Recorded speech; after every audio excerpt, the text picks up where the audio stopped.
Hello বন্ধুরা, কেমন আছেন? আশা করি সবাই ভালো আছেন। তাইলে চলুন বেশি কথা না বলে আজকের জোকস বলা শুরু করি। স্যার ক্লাসে ইংরেজি পড়াচ্ছেন।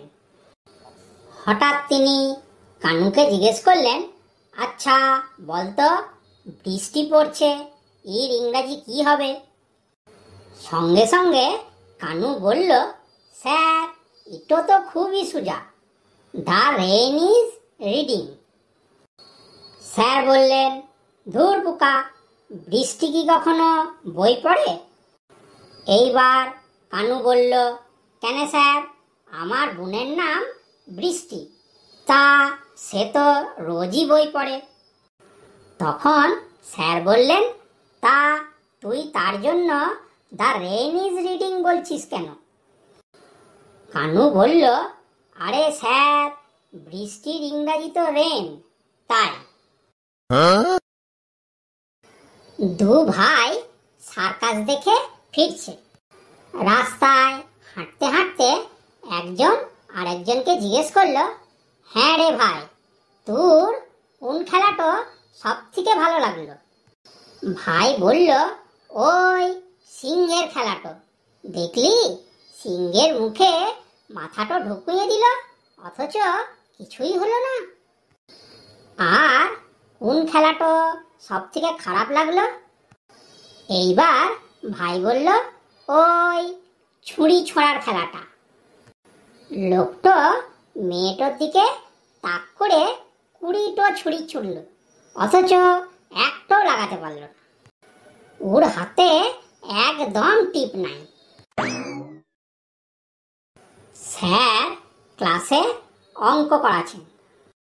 অঙ্ক করাতে করাতে হঠাৎ বল্টুকে জিজ্ঞেস করলেন, আচ্ছা বলতো, 10 জন লোক যদি 60 দিনে একটা বাড়ি বানায়, তাহলে 20 জন লোকের ওই বাড়িটা বানাতে কতদিন সময় লাগবে?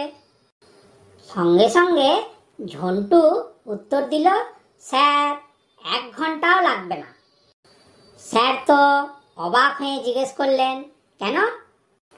ঝন্টু হাসতে হাসতে বলল, স্যার 10 জন লোক তো আগেই বাড়িটা বানিয়ে রেখেছিল। স্যার ক্লাসে পড়াচ্ছেন। হঠাৎ তিনি জিজ্ঞেস করলেন, আচ্ছা তোরা কেউ বিবিসির পুরো অর্থ কি জানিস? এক ছাত্র হাত তুলে বলল, হ্যাঁ স্যার জানি।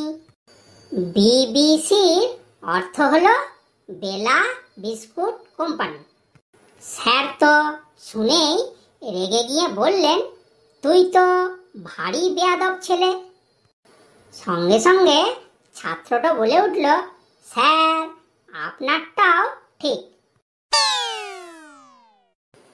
একবার ক্লাসে স্যার লালুকে জিজ্ঞেস করলেন, আচ্ছা লালু বলতো, আমি সিনেমা দেখি আর সে তেলে ভাজা খায়, এই বাক্য দুটিতে সিনেমা আর তেলে ভাজা কোন কারক?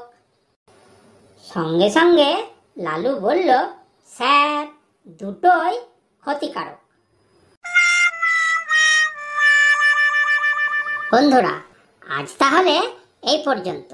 ভিডিওটা কেমন লাগলো কমেন্টস করে জানাও। যদি ভালো লেগে থাকে তাহলে লাইক দিও, শেয়ার করো আর চ্যানেলটাকে অবশ্যই সাবস্ক্রাইব করো। আজ তাহলে চললাম, আবার দেখা হবে পরের ভিডিওতে।